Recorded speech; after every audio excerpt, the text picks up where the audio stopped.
Sveiki, aš esu Jurga Žilvytė, vedų astrologė. Jūs esate mano kanale Vedų astrologija lietuviškai. Šį sekmadienį rugsėjo 7 dieną bus mėnulio užtemimas, o paskui rugsėjo 21 dieną bus Saulės užtemimas. Vedų astrologijoje jie taip dviejopai yra vertinami šitie užtemimai. Ta prasme, kai kurie jie mažai įtakos turi, ar tai valstybės, ar tai žmogaus gyvenime.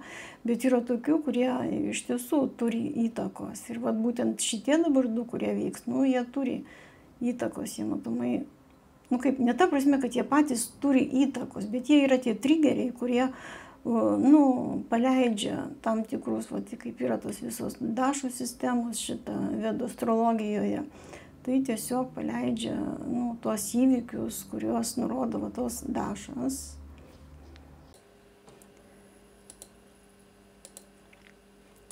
Čia štai mes turime Lietuvos horoskopą, tas vidinis kvadratas yra Lietuvos horoskopas, kylantis ženklas yra svarstyklės, nes kadangi čia yra vedų astrologija yra naudojamas kita atskaitos sistema negu vakarų astrologijoje. Vakarų astrologijoje ten tas nulio avino ta sistema, tokia simbolinė, ir ten Lietuvos kylantis ženklas yra skorpionas. O vedų astrologija naudoja realią padėtį planetų. Ir tada, kada vyko Lietuvos nepriklausomybės akto paskelbimas, tada virš horizonto kylo svarstyklių ženklas ir už tai mes vedų astrologai skaitome, kad Lietuvos kylantis ženklas yra svarstyklės. Tai dabar antras kvadratas tai yra tranzitinė situacija ir rugsėjo 7 bus mėnulio užtemimas ir jisai bus vandenio ženkle ir labai gaila ant Lietuvos saulės. Vedų astrologija skaitosi, kada daleiskim tie užtemimai vyksta kažkur kitose ženkluose negu pagrindiniai šviesuliai saulė ir mėnulis. Tai mažesnė įtaka yra. O kada visą tai jau vyksta ant mėnulio, ant saulės, tai tada turi vis dėlto gana didelę įtaką, šiuo atveju valstybės gyvenimui. Principą dabar, tokia kokią mes turime dabar situaciją, tai tas užtemimas, jisai labai neblogai, ypatingai mėnulio užtemimas, tai jisai atspindi. Nes vandenis, tai tokia... taip jisai įrodo šitą, ten vykdomos valdžios kažkokios tai problemas, ten, mes neturime dabargi šitos vyriausybės ir už tai visas tas neramumas, ten tos valstybės, tai vyriausybės, ten tie pareiškimai, ką jinai čia darys, štai tokios ir diskusijos labai didelės tenais. Gerai ten visą tai, ar ten vieniems gerai, kitiems blogai. Visuomenės grupių ten toksai nesutarimas, protestai ten tie visi, nes vieniems netinka, kitiems tinka ten. Tai čia, kaip sakant, principė Rahu čia, kada jinai čia eina jau senokai per šitą ženklą, tai jinai čia irgi, kaip sakant, stipriai tą vandenį drumsčia. O dar mėnulio užtemimas, tai jisai dar labiau, kaip sakant, paryškina visas tas problemas, kurios dabar vyksta mūsų valstybėje. Ir dar vienas dalykas, kad tas mėnulio užtemimas vyks toj pačioj nakšatroje, kaip ir valstybės, kaip ir Lietuvos saulė. Ta nakšatra, jinai vadinasi Purva Bhadrapada. Tai tokia, ne pati geriausia. Kaip, jinai nėra tokių dalykų vedinėje astrologijoje geriausia, blogiausia, bet ta prasme, kad sunki jinai labai. Ir tokia, jinai tokia dualistinė tokia yra, ugninga labai, už tai ten tokie konfliktai visokiausi tie. Ir kadangi ten tą nakšatrą valdo Jupiteris, tai tos ideologinės ten konfrontacijos tokios gali būti, tas vidinis nerimas ten. Tik tiek, kad per krizę galima kažkokią pasiekti transformaciją tokią.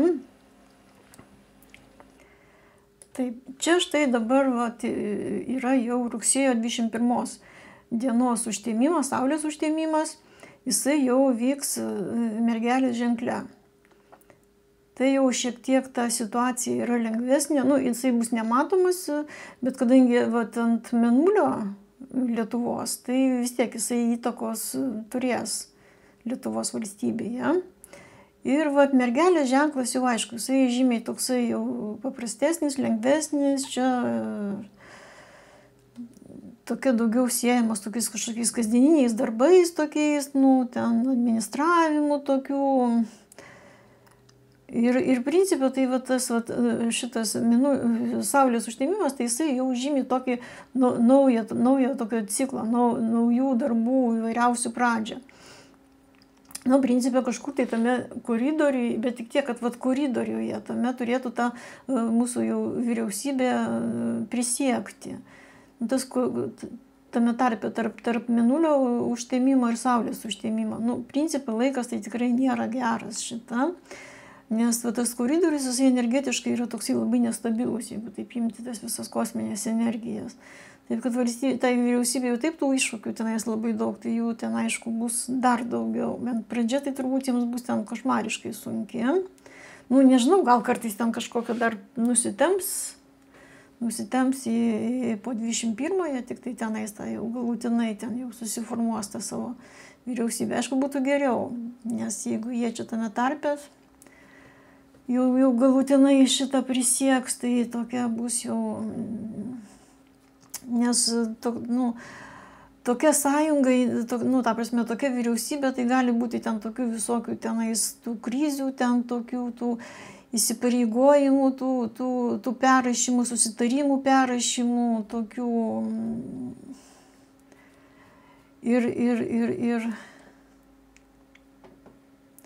ir gali tos būti permainos koalicijoje, nu, vat, Žemelį, gal, ne, Žemaitaitį, esu panašios tos pavardės, Žemaitaitį tenais gali, tenais ten teismai, tenais, taip, kad tai tikrai laikas nėra geras ir labai gerai būtų, jeigu nusitemptų ten kažkur tai po 21, tenais jau mėnesio pabaigoje, kad ten visą tai apsiformintų galutinai. O šiaip tai šitas Saulės tas užtemimas mergelė, sakau, tai ženklas jau toksai žymiai geresnis yra. Ir kitas dalykas yra ta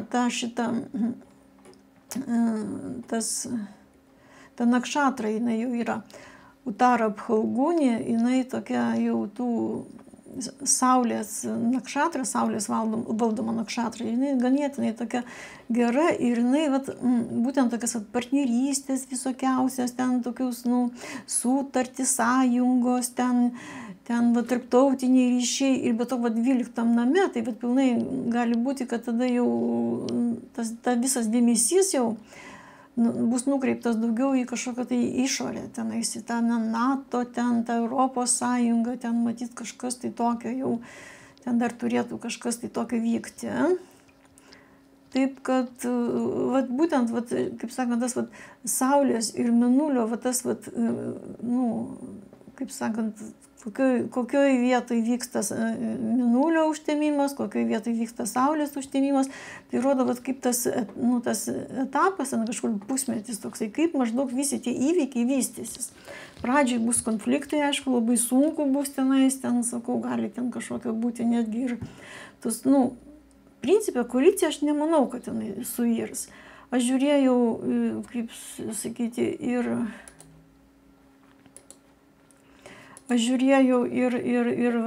Ruginienės ten horoskopą, kaip liečia va, tie užtemimai ir Žemaitaičio, ir Verygos, jie nekabina jų. Taip, kad ten greičiausiai, kaip sakant, tų pagrindinių, jeigu nekabina, tai bus viskas tvarkoja. Tik tiek, kad bus labai sunkus, tas etapas bus labai sunkus. Ne tik, kad tai vyriausybė, aišku, ir žmonėm, ir Lietuvai, ir tų nerimų, tų.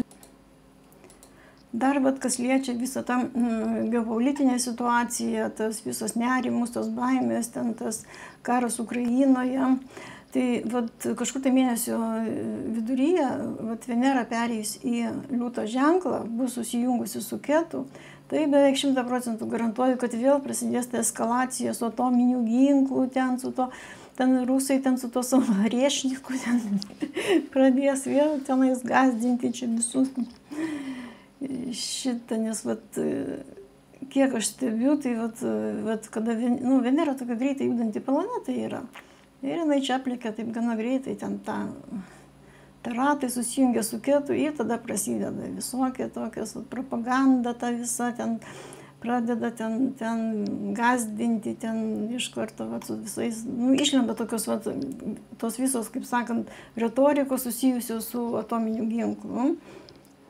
Ta prasme, kad tam, kad iš tiesų tas atominis ginklas būtų panaudotas, tai valstybių tose horoskopuose, jisai ten realiai turi būti, Venera su Ketu kažkur. Tai, pavyzdžiui, Japonijos horoskopė, tai ketvirtam name, ketvirtas namas tai žemė, ten namai, pastatai, tenais infrastruktūros visos.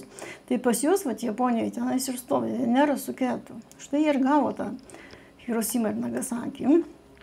Pavyzdžiui, šitam Irano horoskope Venera su Ketu stovi šitam 9 name.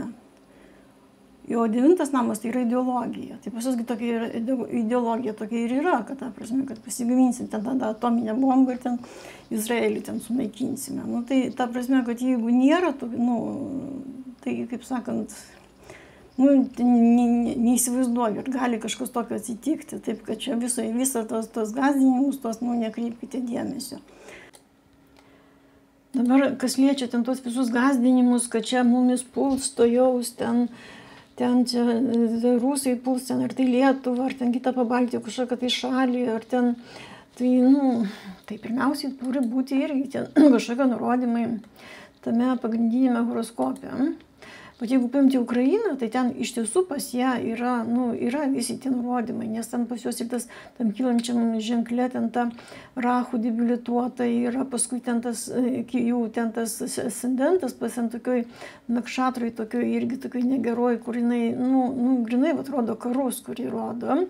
Paskui pas juos 8 name, ten labai daug tų planetų, ten 8, 9, bet ten tos ribos tenais šitą. Ten vos ne visos tos planetos pas juos ten susikaupusios yra, paskui tarp tų planetų tenais irgi ten tas planetinis karas yra šita. Taip, kad ten labai daug tų tokių pozicijų. Pas mus tai tas 4 namas mūsų nėra čia toksai labai geras, nes Rahu, Marsas čia šita, bet tai vienos tokios kombinacijos, jos neužtenka. Ten jeigu paimti mūsų ten 4, išklotinę mūsų 4 namą, tai nėra jinai čia tokia bloga labai čia. 4 name Venera, Avinė, Marsas egzaltacijoje 1, taip kad, kaip sakant, kaip ir turėtų apginti tą visą mūsų teritoriją. Čia 8 name, Merkurijus nelabai gerai, bet čia greičiau pas mumis, tai greičiau tokios problemos yra, kaip sakant, vertybinės, negu grinai tokios, fiziniam plane, kad kažkas mumis čia turi nukariauti. Paskui, jeigu paimti Rudramšą, tai irgi yra tokia rudra, tai, irgi destrukcija šita, čia rodo, 11 namo, ten tas, Daša, tie periodai, war and destruction, karas ir destrukcija šita. Tai paprastai pas tas valstybės, kurios kariauja, kurios, tai pas jos 8 namas, čia kokio nors Saturnas, ten Rahus stovi, Marsas stovi, šita 6 namas, pas mus čia Ketu, bet tai čia nėra tokių blogų. Ten pas jos būna paprastai Lagnešas stovi, čia kokiam 8 name šita, pas Ukrainą, taip yra čia. Pas juos čia Avinas, o čia Skorpionas ir su Marsu kartu. Tai už tai tokia ir kariaujanti valstybė yra. Pas mus nieko tokio nėra, taip kad, aš nežinau tiesiog, ar čia gali pas mus kažkas tokio būti. Kažkokios smulkios, tokios visokios provokacijos, kažkokios tas toksai hybridinis karas, tai pilnai gali būti, be abejo šitą. Bet kad tokios, tokio žiauraus, tokio kaip dabar vyksta Ukrainai, tai tikrai aš netikiu, kad čia pas mus gali kažkas tokio būti. Taip, kad irgi siūlyčiau per daug nepasiduoti tom visom panikom, tom visom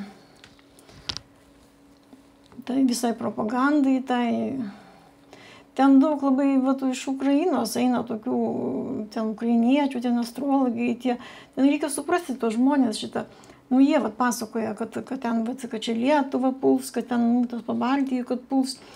tiem žmonėm, jiems tiesiog ant tiek tas karas jau tenais jau įgrysęs, ant tiek jau jiems sunku, kad jiems tiesiog norisi, kad kažkur tai kitur jį nustumti. Tai štai, nes aš tikrai ten matau ten tos astrologus, ten tos vedų astrologus, kurie tokias pasakoja tokius dalykus. Taip kad, sakau, supraskite žmonės, jie daug greičiausiai, kaip sako, ne iš blogos valios šitą. Tiesiog psichologiškai toks pervargimas toks yra. Ir baimė, įsivaizduoju, kad ten pavojus, miegotų nežinai, tu atsikelsi šitą, būdamas taikus gyventojas. Taip, kad matomai čia šita vyriausybė, kuri dabar kuri prisieks, kuri čia bus sudaryta, kažkuom jinai matomai bus reikšminga Lietuvai. Pradžia bus greičiausiai sunki labai, bet vėliau tikėsimės, kad jie įsidirbs ir bus viskas tvarkoje. Nes, tai kas mėnulis čia dabar kaip tai taip labai aiškiai rodo, kad apie sunkumus visokiausius. Mėnulio užtemimas, o saulės užtemimas turėtų viskas baigtis gerai, taip kad palinkėsime jiems sėkmės, tikėsimės, kad bus viskas gerai. Tai tiek tada, pakol kas. Iki.